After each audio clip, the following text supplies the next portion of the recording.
Just stop it. The run-of-the-mill, cheesy, humdrum bullshit status quo just tires me out.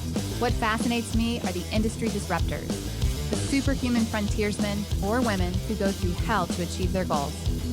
Join me as we meet and learn from those mavericks, rebels, and business leaders that aren't afraid to piss off the establishment in order to make radical change for good. Sponsored by Johto PR, the disruptive anti-PR firm that murders your competition with cinder blocks and cyanide. This is Disruption Interruption. All right, disruptors, our guest today is a financially thought-provoking public speaker. He's a podcast host of the podcast Dynamic Mapping. He is giving you the keys to the financial freedom kingdom. He is president of Real Intelligence LLC, Jeff Mount. Hello, Jeff. Kingdom, I like that. How are you? You're good. You are giving like the keys to the financial freedom kingdom. I hope people feel that way. Yes. Well, you know, as you continue to disrupt, they will. Yes, of course. So let's talk about this disruption that you have been a part of, been a catalyst of. Like the very first question, yes, right, is where did you say that's fucking it? I'm done with this status quo. I love it. It was an evolution. So most people don't know that in the financial services business, there's a wholesale layer of distribution. And when you say most people don't know? No, they don't. I've got a good friend of mine who was a partner at Deloitte, and he had no idea it even existed. Okay. Because, our listeners are, some heavy hitters. So when you say most people don't know. Yeah, no, he's a heavy hitter and he didn't know that it existed. And of course, what ends up happening is that wholesale distribution does add some additional cost. And our job was to go meet with financial advisors. Some are in banks, some in major wirehouses, some are independent, whatever the case may be. And to convince them that whatever company I'm working for with my products, they're going to sell my stuff over everybody else's stuff. And there's all kinds of ways you can do that. Some's education, some's entertainment, some's just relationship building. But I noticed that as I spent time with these guys. And when you say these guys, who are these guys? Advisors. Generally speaking, they weren't one-offs. I shouldn't say that. At the end of my career, there were a lot of independent guys, one-man shops. Okay. But for the most part, I spent most of my career in groups, like major wirehouses and banks, where there were lots of advisors. Got it. And I would occasionally be invited into client meetings, and I'd sit there and look at this and go, what? They really are saying these things to these investors? I'd hear branch managers make just outrageous claims and literally tell their advisors to do the opposite of what is right in order to cover their butts. Cover their butts as far as quotas. I'll give you an example. Okay. So there was a major wirehouse on Long Island, New York. And this is going way back to the .com collapse, which was, of course, the early 2000s. Okay. And I did my presentation. The branch manager really took a liking to me and said, hey, do you want to stay for our sales meeting? I really value your opinions. Okay, sure. So I sat in the back of the room, and it was a really bad quarter. I mean, the markets were really melting down badly. So 2002 was the worst of those 3 years. And it was quarter end, and he gets up there in front of the advisors and says, all right, it's quarter end. Everyone's going to get their statements. They're going to see huge negatives across the board. We can't fix that. However, what we can do is make sure that they don't see the big losses on an individual position by position basis. So I'm telling you right now to sell all of the worst stocks and double up on the ones that are not down as far. Now, think about it. Wait, you can't make this shit up. Isn't that the exact opposite of what you're supposed to do? You're supposed to buy low and sell high, right? He was telling them to sell the stuff that was the low and buy at the high. And this is not just one-off. This was the entire branch and all the people they served. And I'm watching this going, wow. And there's just so many stories like this that I dealt with. I wrote an article last year about one of the worst experiences I've ever had with an advisor and their clients. And this guy was up in Rhode Island.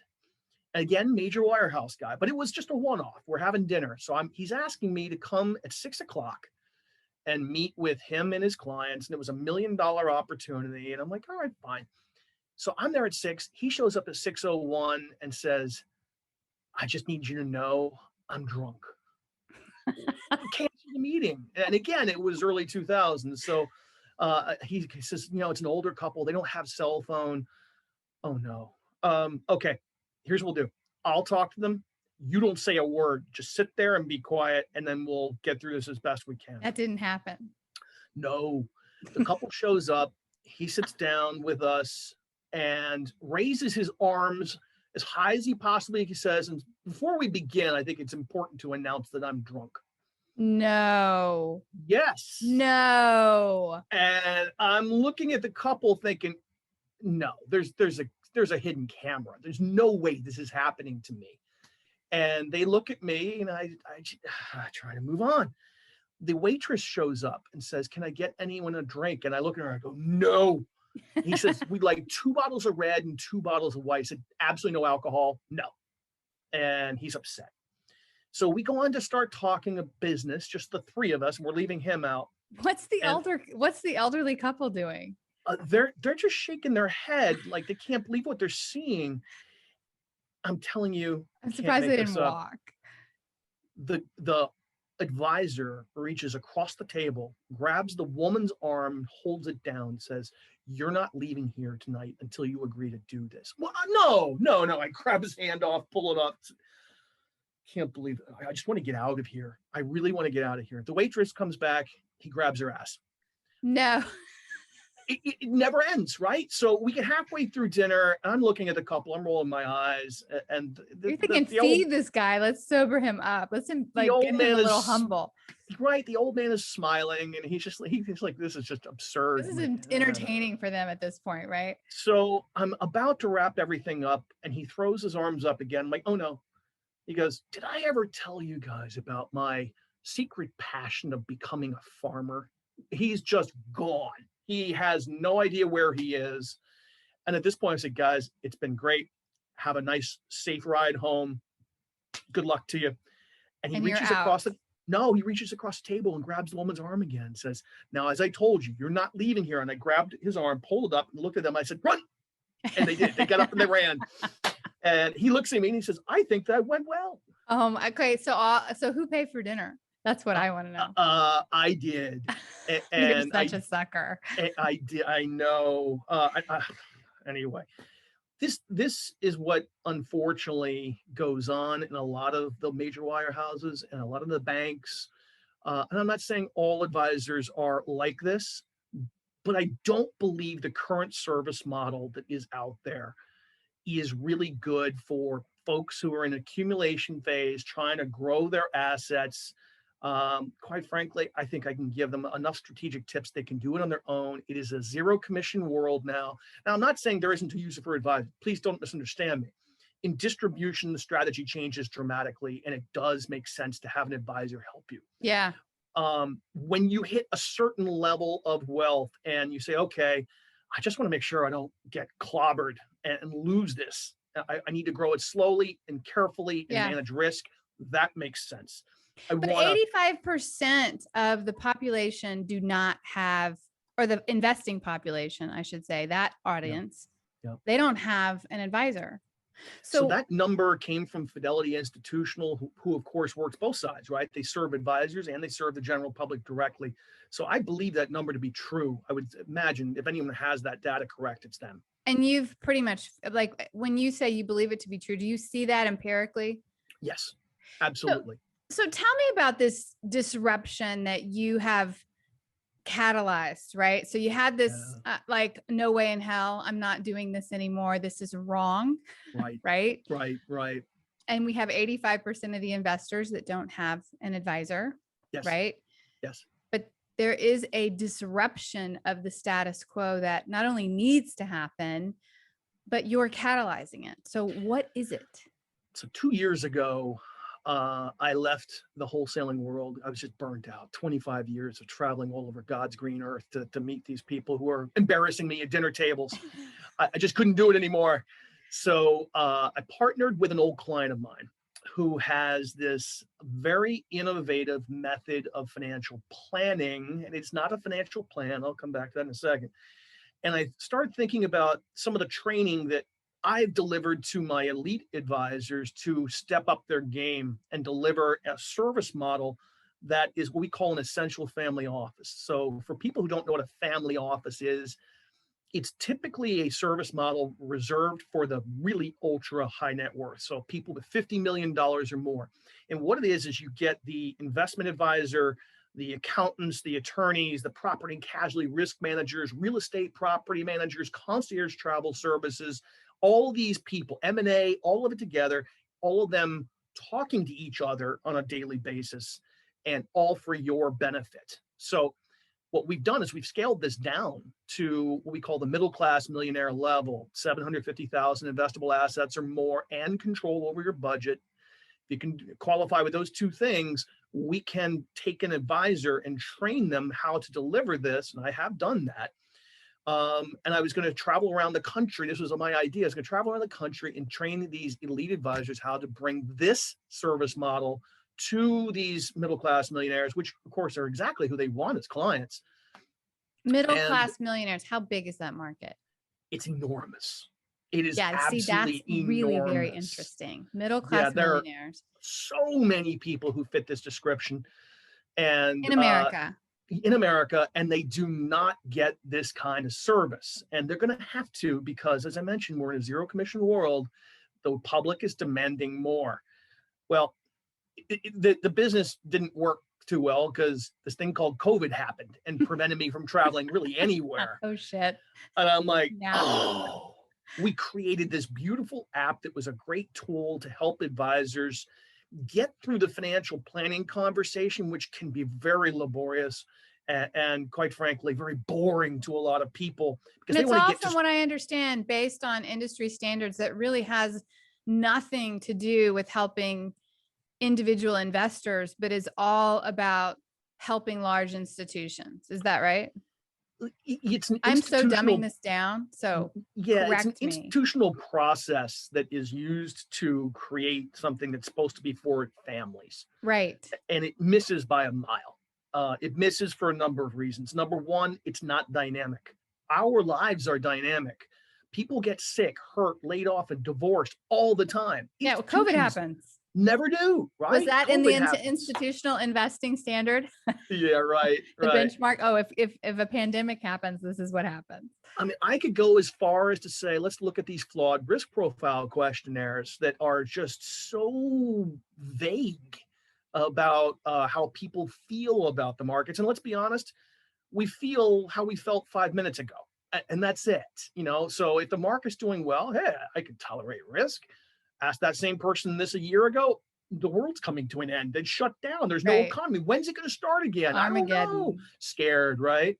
So the truth is the risk profile questionnaire, although it's a required document by the SEC and you have to do it, I don't think you use this thing in a literal sense to create an allocation for somebody.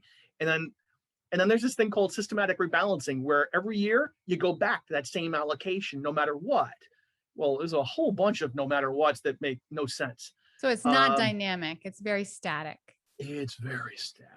Yeah. So that's number one. I interrupted you though, but you were telling me COVID interrupted. Yes. And then what? Yes. We had to pivot. In order to survive, we had to pivot. So, painfully, I assume. Oh boy. I mean, we spent so much money building that app the first time. We had to do it again. And we did it again because the first one was just not intuitive enough for the average person to pick up and play with and understand. The new one is out. It's been out for almost 3 weeks. It's available in the App Store, Apple App Store and Google Play. And it's meant for your phone or your tablets. It's free.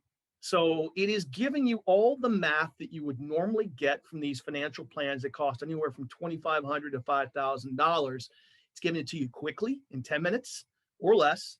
It is comprehensive and it's not one of those boring spreadsheets. It's actually a metaphor of sailing through life.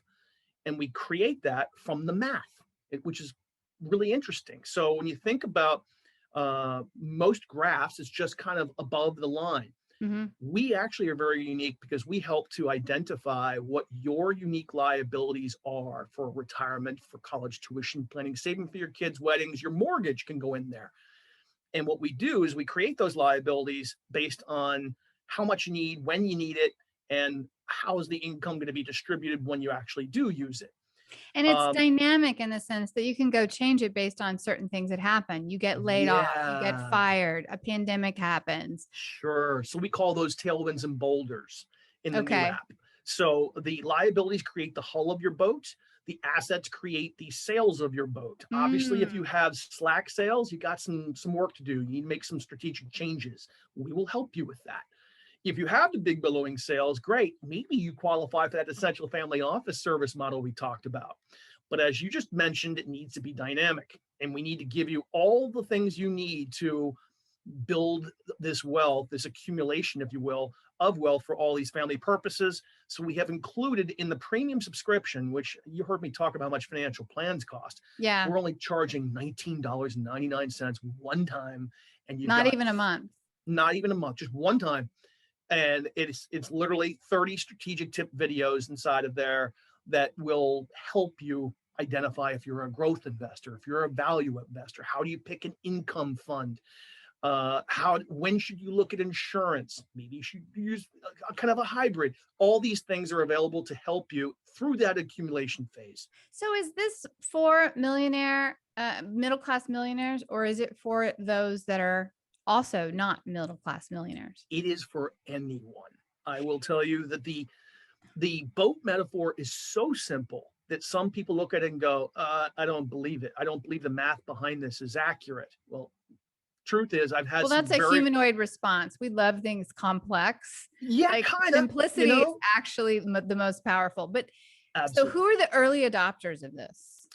So I will tell you, it's been an interesting mix. I get bartenders and people who are kind of running a fast lifestyle, whatever it may be. Maybe they're up late, like a bartender. But we get anybody who's in a rush and doesn't want to go through I like to clown around with financial plans, take weeks to build and months to comprehend. This is something you will see really fast. And you can get into strategic thinking, which is the part that everyone actually gets excited about, because they're like, okay, let's do some what if scenarios on my app. You can do hundreds of thousands of these and you will see different outcomes. By the way, this is important. At the top of the page, you can do what if scenarios on your app. Wow. Totally. So we have a disruptive cat in this podcast, by the way. So if you hear him. I know. So above the graph, which makes your boat, you will see the actual end of the journey. The journey might be you got to port and there's fireworks and there's people waiting for you. That's what we call a fantastic journey. And it's all depending upon your map. Does anybody ever sink? Yes, I'm coming to that. Hit a boulder. So hit an ice. What do you call it? You know what I'm talking about. Iceberg. Yeah. There you go. The well done outcome shows you reaching port. The sails are down. There's nobody waiting for, which means you did successfully finance your family objectives, but there's no money left over for anybody else. No legacy. Sorry. Still a good outcome. The third one shows slack sails and a really wavy ocean, which means this is going to be a tough ride. There's a lot of risk, but you do have an opportunity here if you just make some strategic changes. Okay. Maybe allocate these assets in different places, maybe pay off your mortgage sooner, whatever it may be. And then, of course, the last one is you have very slack sails. There's thunder and lightning. Your ship is stuck between two boulders, and the waves are coming across the bow. So yes, that's the worst outcome overall. Okay. And it really could be used by anybody of any size assets.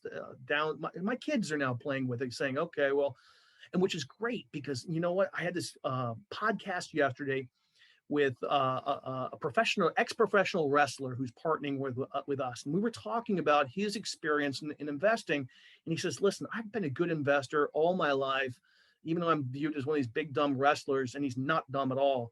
And he said, yeah, I got to start because at the age of 8, my family gave me $100 and they let me start investing. And I had some wins, I had some losses, but in each case I learned, and it wasn't real money. $100 is not that much money. And now that I have real money, I can start doing this in much, much more intelligent way. It's really, really important that we focus on financial wellness and financial literacy with this project, because the earlier we get them, the smarter they'll be long term. Think about the societal benefits. If we could cure the financial illiteracy that unfortunately plagues America right now. You mentioned 85% don't have an advisor. Well, that means that 85% are probably not getting much of an education. They're not getting it in schools. They're not having some Yeah. outside professional tell them what to do. They don't know. There's just no education out there. We're trying to fill that void between the podcast, the app, the articles that are available on the website. We want to make sure that as many people as possible get the chance to turn this around. What is so, this is so simple, yet it's so dynamic. What is so disruptive about it? What's the value network that you're cutting out? Who are you pissing off? Oh, I'm pissing off a lot of people. And you love it. Look at you. I do. The concept of the liabilities is very, very unique and innovative. And the funny thing is, the thought process behind that Mike, my business partner, brought into this really came from his days in the old school pensions. So think back, not the 401k. Before 401k, you had defined benefit pension plans. And that's where the employer was responsible for paying income to the retirees and maybe the retirees' spouses. Those almost don't exist anymore. You have police pensions, you have teachers' pensions, and that's about it. There's almost nobody else has these things. In every case, the employer had to hire an actuary to run the numbers and identify what the liability is for all those income streams. I mean, it's a lot of work. A lot of people. A lot of people, a lot of math, a lot of future value calculations, and what's the present value lump sum of all of that. Right. Well, that's what we're doing with the hull of the boat. We are calculating all of that. So the math is really, really. And this has never been done before in a simple Not app. like this, not in a simple way. I mean, there is this thing called liability-driven investing that I know some advisors, very few people actually know what that is. Those that do calculate maybe on a spreadsheet these numbers I'm talking about. We're doing it in a graph. Got it. The graph just naturally created that sailboat, which is where we went with the metaphor. Yeah, that's number one. Number two, I mentioned systematic rebalancing earlier from these flawed risk profile questionnaires. Right. That is accepted industry-wide as being the best way to manage risk. I honestly, it's intellectually lazy. I think there are a lot of regulators out there who are saying, well, you got to have that CYA document, which is the risk profile questionnaire. And as long as you have that, then if they start screaming that you're on the wrong allocation, you just point to that and say, well, hey, it's not my fault. You answered the questions wrong. Right. Come on. We want people like the to succeed. Irreducible minimum ad absurdum, right? We want people to succeed. So what we're trying to do is age the portfolios, which means creating purpose-based portfolios, each one with its unique distribution date. So retirement, of course, would be a big one. And you're going to retire, I'm making this up, age 65. You know that in advance. If I have 10 or 15 or 20 years to get to that number, can I take risk? Yes.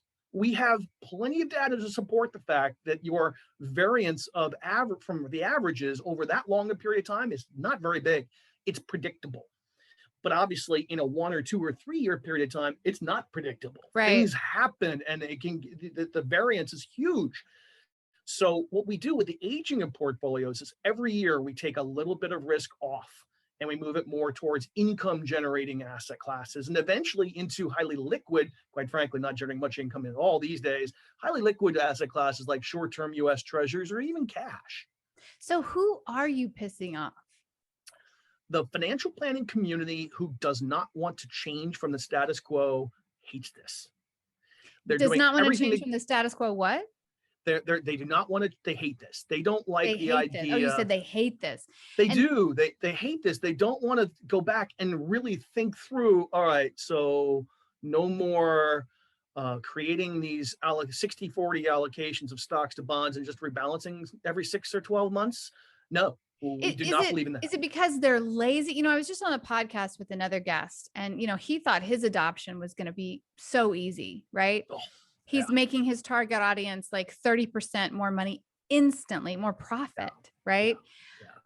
But it took him, he's now 5 years into it, right? And they're Mhm. just now getting a big foothold, but because his audience was lazy, they Yes. didn't want to do the work, right? Yes. They were okay getting $26 per claim instead of a lot more money, right? Mhm. So Mhm. are you finding that it's similar here? Like, what is their human emotion and reaction to it that causes them not to want to adopt it? Because it seems to me like it would be better for them. They would Now, have more clients. They would have, mind you, I yeah, made that pivot, right? yeah. So as I'm talking to the general public about this, I get no pushback at all. When I talk to investors about the idea of aging of portfolios and calculating your unique liabilities on a purpose basis with different distribution dates, as opposed to how you feel about things, which we all know are going to be wishy-washy, they don't fight this at all. When I talk to a lot of broker dealers or registered investment advisors, the actual advisors will agree with me. Oh, yeah, you're right. The compliance officers immediately go like this. The lawyers go like this and say, we are not going to stray from the status quo. Um, that's the challenge. Now, the good news is I'm not necessarily putting all my distribution efforts into that channel anymore. A lot of it's direct to the consumer. That The was your other thing, pivot. That was your biggest pivot, right? well, I'll tell you even bigger than that. And I think this is where the best opportunity is. How many companies in America have been talking about financial wellness for the last 30 years and providing zero tools to help you with this? Well, I think it just becomes a PR mantra, which I hate to say. You know, Mm-hmm. your CSR program, you know, we're going to do something about this, and there's no tangible product from it. Right. Yeah. So as I listened to, again, the lawyers are saying you cannot give your employees investment advice. I get that. There's all kinds of fiduciary liabilities that come up and they get Yeah. scared. So the app, the new one with the 30 strategic tip videos, we could bring as a solution, not as an advice, because we won't know who's using the app, right? Have your Uh, disclaimer for our highly litigious society. Absolutely. Well, here's what we can do is we can tie in real-time 401k values, monthly contributions, and company matches, and then identify what your path towards success or perhaps falling short of success might actually look like. So you're not surprised when you get to retirement. You'll know you are comfortable. We could do the same thing with 529 plans on a state-by-state basis and do that for the college tuition planning. Brokerages. So the broker dealers and RIAs, I think, are going to take quite a while to come around to this and warm up to Yeah, this. I think corporate America is going to jump on it fast. you do. I do. I Well, you're do. already starting to get We are a starting to get a lot of indications lot of of interest on indicate. this. Yeah, even And globally, from what I understand, right? yeah, we Which actually is have. wild. I know that happened really quickly and really early on in the development of the new app. We had a number of people from places like Poland, from Scotland. That's fucking great. So obviously UK is no big deal because they speak English. Yeah. We'd have to take the piece that references Social Security and change it to whatever it is they have over there in their country. Yeah, they're equivalent. But the math is the same. I mean, it doesn't ever change. So we It's have to like change universal. It's like you've really like gotten like the universal truths, the natural laws based on right. finance into this particular app. I was going to ask you something, but then I forgot. That's Words. okay. Let me finish my statement. So Okay. we are willing to white label to companies outside the United States where they could then take it and distribute it the same way we're doing here in the United States. We are very comfortable with that. And I do have a translation service who will help with that. So no big deal That's at all. kick ass. So why do you think corporate America is really going to get on the bandwagon for this? I know you've had incipient interest, but why? Yeah. What is that going to look like in the next 5 years? What was the headline I saw this morning on LinkedIn? Biggest number of job openings ever. I think it was. I think that was exactly what it was. So attracting talent is incredibly important, and benefits is growing in terms of importance. It used to be just salary and commission or bonus, but I see how where you're going. valuable those benefits actually are, and providing financial literacy to every one of your employees. Wow. I mean, it's not just a buzzword anymore, financial wellness. Here's the opportunity to really do it. And when you combine the depth of information you get from the podcast that we do, where we're interviewing managers who do global macro, and even, everyone's always cringing at the cryptocurrencies. Yeah. But we do Even that. education. I don't feel positive or negative on cryptocurrencies. I know that the pitfalls as well as the opportunity, but to at least hear from the experts as to why they think what they think and what the risks actually are can give us, any investor, a certain degree of confidence. Okay, I'm willing to risk maybe 5% of my portfolio in those things. And if I lose, it's not that bad. So you'll have that type of education ongoing in the app? Every week we will, not in the app. The app is literally just a calculator plus the visual, of course, the boat, and those 30 videos. This is a community. So every single day we are doing posts on social media multiple times a day, giving education, inspiring people to make change in their lives. And of course, the podcast is a weekly podcast where we do interview people who support the Essential Family Office framework, or their advisors who want to talk about their experience with the dynamic method. Got it. So before I ask you where this whole disruption in the market is going to, how is it going to change things in the next 5 or 10 years? I first want to know, where have you fucked up? Oh, many, many, many places. So part of my training program for the trainers who then go on and teach these advisors is social styles recognition and motivation. And one of the social styles that's identified in this is as a driver. I'm a former professional tennis player. I am a You very are? competitive. Yes. How come I didn't know that about you? I don't know. Okay. I'm a very competitive guy in all that I do, and the driver mentality is represented there. I make decisions very quickly, sometimes way too quickly. Okay. My business partner is an analytic. Thankfully, he's there to kind of anchor me. Sometimes he does, sometimes I just move forward anyway. But he really gets into the data and really thinks about it. Now, he could take years to make a decision, makes me nuts, but he is a good balance to me, who will make a decision in 3 minutes.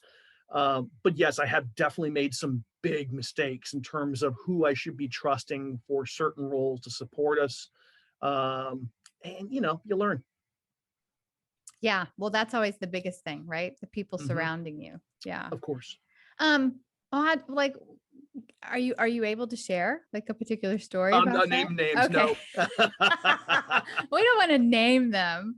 Yeah. No, I hired a marketing expert. I use the expert word loosely, to help us build out some flows, some workflows, if you will, as advisors come on board. And it turned out his method was about 40 years late. Oh, wow. I kept trying to modernize it myself. It was not salvageable, and I eventually just had to throw it away. And that was a lot of money we had just wasted on that. That's a key point. Disruptive companies need disruptive communication agencies, right? And the old standards, or how things were done, is no longer workable. You have to have a hybrid. And I think that's the most painful part of marketing and all of that stuff that disruptors face, right? Because they're developing the hybrid as they go along. Right. So how'd you fix it? It's a good question. So I made with this pivot, and since we're going direct to consumer, we went and partnered with the Sasha Group. The Sasha Group is Gary V's firm, Gary Vaynerchuk, if you're familiar with him. Yeah. And I quickly became a student of social media. So they built a go to social media Bible for us. And it is really, really impressive. Wow. So it literally gives you a long-term strategic view. So every 6 months, you're going to be doing these things differently than you did before. And they give you the big picture as to why. And then all the way down to what is the tone of your message going to be each and every day at certain hours of the day on different social media outlets. And I'm looking at this going, wow, this looks really hard. And it is a lot of work, but it's not hard. You just got to do it. And what I love Wow. most about Gary Vee, because I told you I'm the driver who doesn't like to waste time making decisions. I just do it.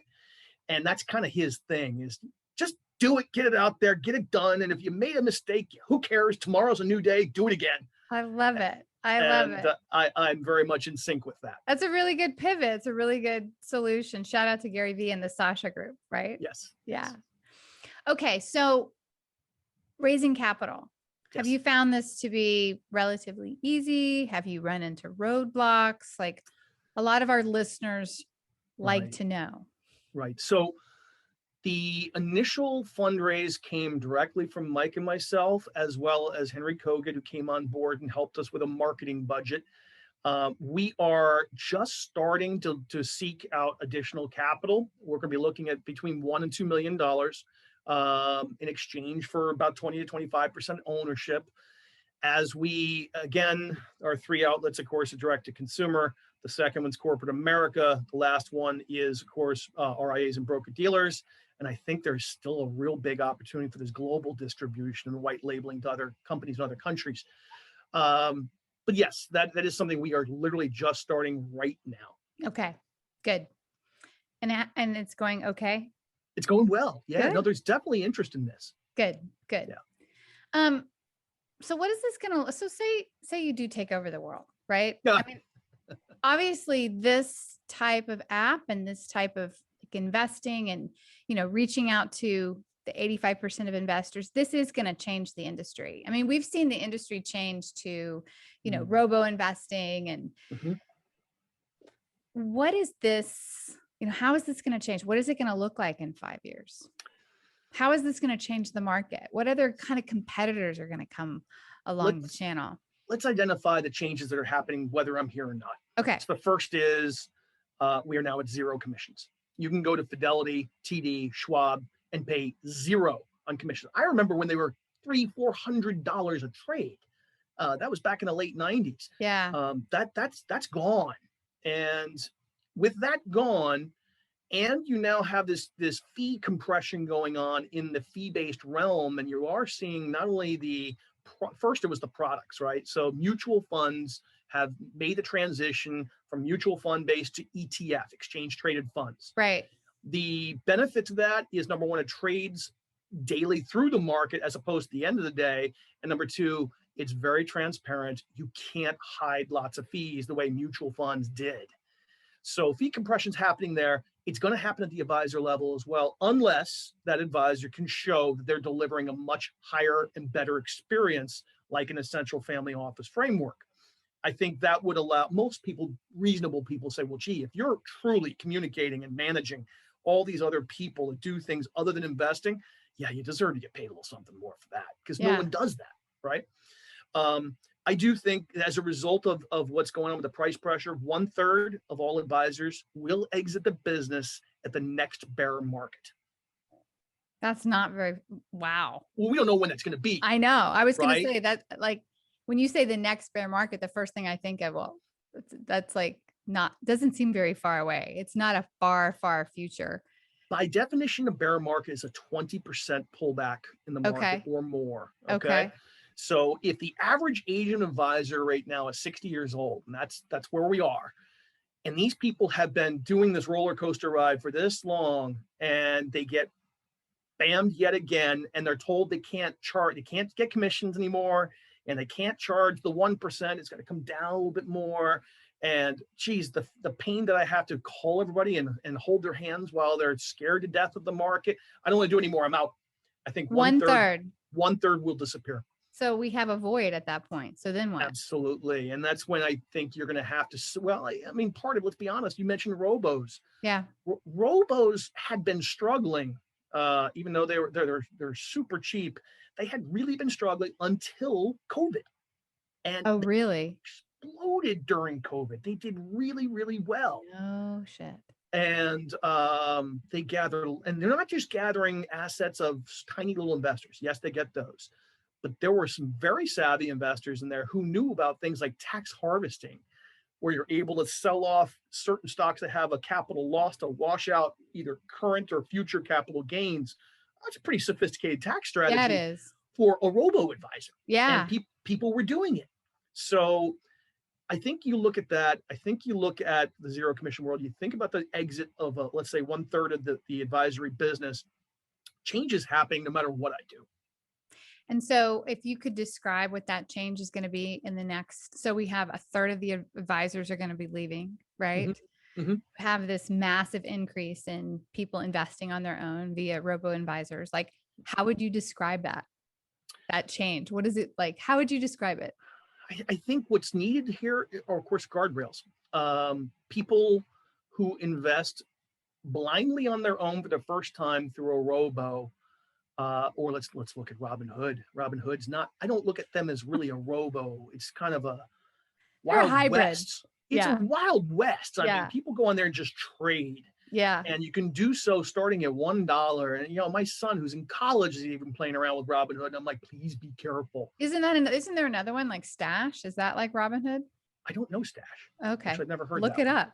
But Robinhood just took the single biggest FINRA fine in history, $700 million. In history. In history. God. That was a massive Ow. one. And it was a combination of things. It wasn't any one thing. But of course, you remember the whole Reddit thing with the stocks and how they were staying long when the hedge funds were going short, and they won. Good for them. I always love when the hedge funds take it in the chin. Bottom line is there's got to be some kind of guardrails. You can't let inexperienced people go out there and start doing options trading with no idea of what they're doing. It's really bad. There was a very big tragedy in Nebraska. I don't know if you heard about this because of Robin. Tell us. We like to hear these stories. Well, this was sad. This was a very young kid, early 20s. He had been playing with options, and he woke up one morning and looks at his account. It was negative $275,000. Oh, I think I heard about this, but continue. Now the number was wrong. So the reported number he saw was not even real. Yes, he was negative, but nothing like that. He killed himself. Oh, yeah. Because he was so worried that he was going to owe this money for the rest of his life. There's got to be some kind of guardrails here. We don't want people to get hurt like this. I'm hopeful that the dynamic map method can at least help people to set expectations, manage to it. So are you going to be the catalyst or the grandfather of the guardrails? I hope I'm involved somehow. Okay. I don't know. But the point of the liabilities is you can stop comparing your returns on an annual basis to some kind of a benchmark like an S&P 500, and instead look at your liability and say, am I catching up? That should be your benchmark. Yes. Your liabilities. Let me stress this. With retirement liability, at what date does that retirement liability begin? It begins before you're even born. The liability, that? Well, because you have to retire at some point in the future, right? So you've been conceived, you're going to have a life, and you're going to have a retirement, whether you like it or not. The question is when and how much you're going to need. Those are big questions, and we can all figure that out. The reality is when you look at these dynamic maps, you're going to notice that through accumulation phase, that liability is always bigger than your assets until you get near retirement, hopefully. Oh. At that point, you have caught up because your investment returns have done better than the actual inflation rate, which is what we're measuring, plus, of course, your mortality. And you look at us and say, okay, the mass rises to X number of dollars, called $3 million.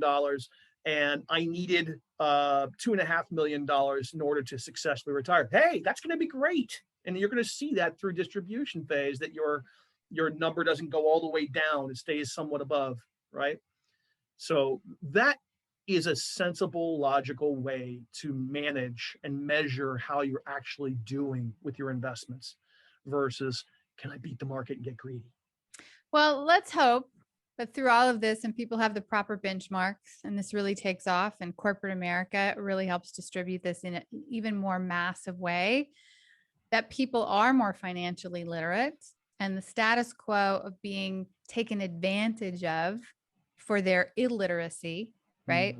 Being fed any kind of financial model ideology, you get that? Yeah. That will stop. People will start having self-determinism over their own finances. There was, when I first started this, I actually had an advisor reach out to me, not realizing that I was in the business. And he started telling me, I'm going to get you tax-free retirement income. Okay. You mean you're going to take all my money and put it in municipal bonds? sense? And he goes, no, no, no, no. You're going to do it now before you actually retire. And it's going to grow at this big rate of return. Let's call it 7%. And when you get there, it's going to be tax-free income in retirement. And because I know the business, I said, will you need a blood and urine test? He was trying to sell me a high commission life insurance policy. Wow.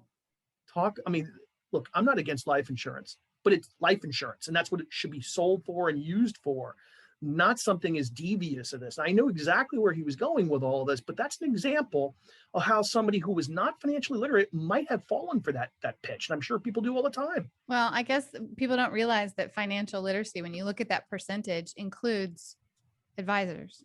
Yes. Oh, well, when I was a wholesaler, we would all have a call each day. And this call happened every single day. How many of the advisors you serve would you trust with your own money? And the answer was always 10 to 15. We call them thousands. Thousands. So was your number 10 to 15, or was it less was, than that? It was 10 to 15. And the way I measure that is multiple ways. Do I think they're ethical? Number one. Do I think that they have my best interest at heart ahead of the commission that they might earn? Number two, do they know more than I do about the markets? Now, I've been doing this a long time, and I probably know more than the average Joe. I get that. But if I'm going to pay somebody 1% of my assets per year, or I'm going to suffer through a commission type of a transaction, like a life insurance policy where the commissions are huge, I want to know that this person has my interest at heart first, and they know more than I could have done on my own. Wow. 10 to 15 out of thousands. Yes. By the way, every wholesaler I talked to said the same thing. That's crazy. But we are not bashing the advisor community. We're not. No. We're not. No. No. Like I said, distribution planning is a great place for that because it's really complex. Well, this is changing. This is changing. I mean, that's the reality of it. That it is. Part of the industry is changing. It is. Yeah. Certainly, once you have a lot of money and you're a busy person who just wants their time back, an advisor can be very, very helpful.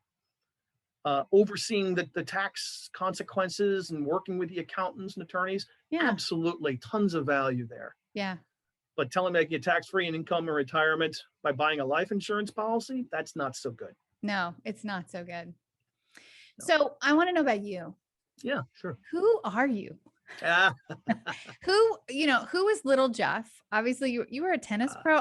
Were you always this rebellious and disruptive?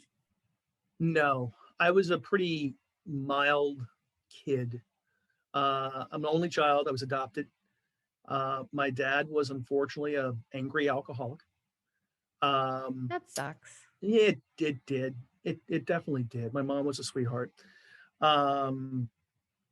He had in his head that because he'd had a tough life, that we were going to be lower middle class or lower class for our lives.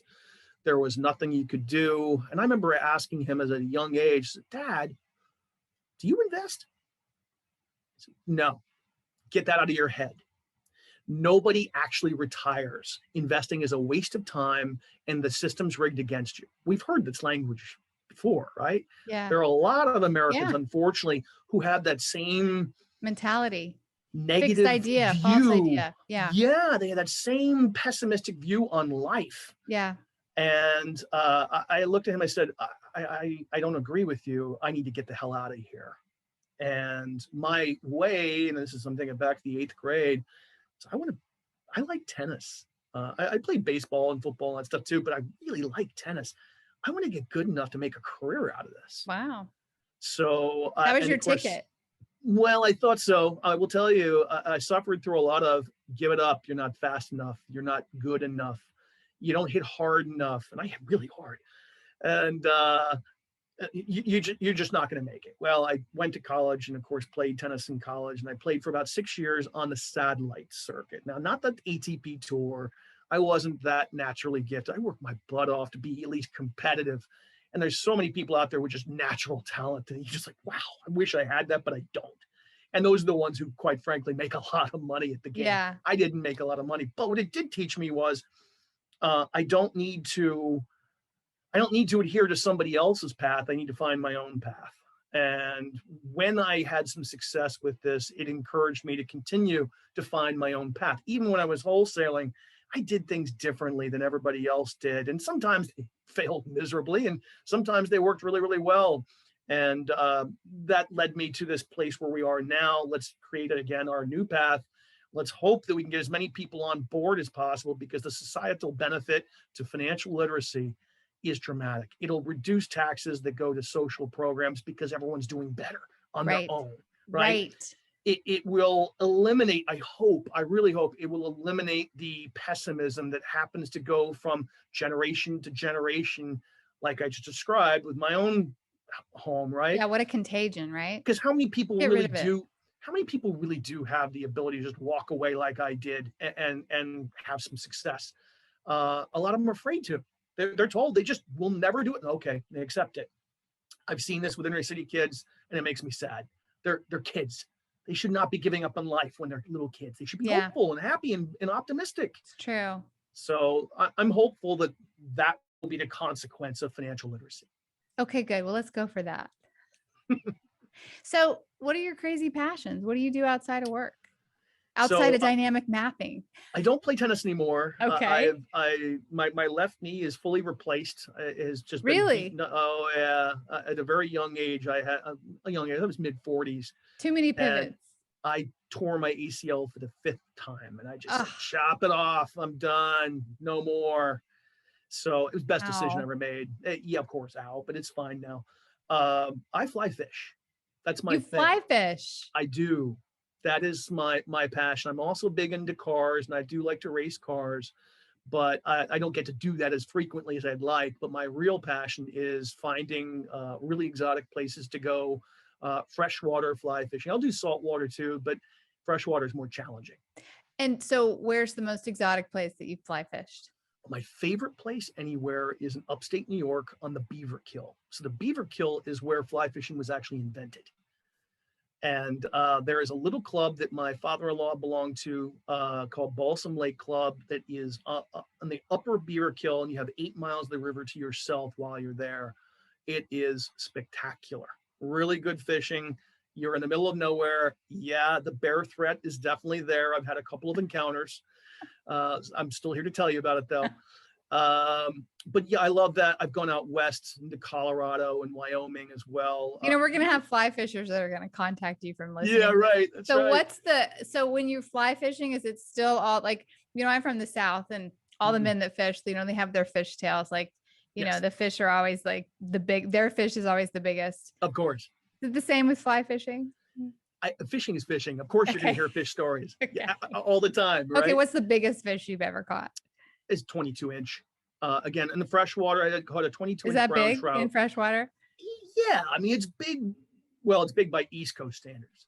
By West Coast standards, not so much. Okay. The pressure that's put on the rivers in the East Coast is enough that they just don't get big enough. But the population out west is less, which means there's less pressure. They get to grow bigger. My dream trip is Patagonia, because Patagonia, you have all these trout that were not native. They were introduced there by anglers from Europe and America. No way. And yeah, it's true. They were not native there. And they just looked around and said, this is the perfect conditions. And there are no predators. There's no bears. Are they humongous? They must be everywhere, and they're humongous. You hold trout in Patagonia as far as you can possibly go, because some of them are sea run brown trout, and they get just mammoth. They get no huge. Way. I've never been, but that's my dream trip. Okay, so when are you going? I don't know. Okay. I don't know. Put it on your bucket list. I want to know when you do. I want pictures. You and the listeners will come with us. Okay, good. So how do people find you? How do they find your dynamic map app? Like, where do they get a hold of Jeff Mount? So the Dynamic Map app is available on the Apple App Store or Google Play for free.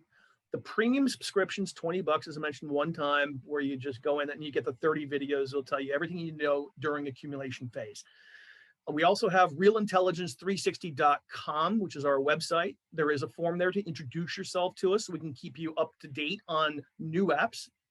There's a hint there. There's a new app coming out next month. Ooh. And then, of course, to get you engaged with the community, there is a private Facebook group called Dynamic Mapping, where we daily feed you educational stuff and motivational stuff to make sure you stay on track and succeed. Those are the best ways. And of course, please do join us, the Dynamic Mapping Podcast, which we do weekly episodes as well. These are for regular investors, the 85%. Absolutely. Okay, good. Absolutely. Anybody could listen to these and enjoy these. Will the geek that I get on there sometimes go really geeky? Yes, of course, but we'll try to make it as easy to understand as possible. Okay, awesome. Jeff, thank you very much for being my guest today on the Disruption Interruption Hour. You were awesome. Thanks for having me. You're very welcome. And that's it, everyone. If you learned something today or laughed or know a fly fisher that wants to get in touch with Jeff, tell someone about this podcast. Tell people to go disrupt their markets with some tidbits from this show. Thank you for listening to the Disruption Interruption Podcast, where we transform lives, change consumer behavior, alter economics, and never accept the status quo. Ciao for now. Because we live in a highly litigious society, with America being one of the top litigious countries in the world, here's our legal disclaimer. This information is not intended to be a substitute for professional public relations or legal advice. Do not disregard seeking professional, legal, healthcare, or financial advice, or delay seeking professional PR or legal advice because of something you have heard here. Contact an attorney to obtain advice on any particular legal situation or problem. Use of this podcast or our website or any of its social media or email links do not create an agency-client relationship between Johto PR and the user.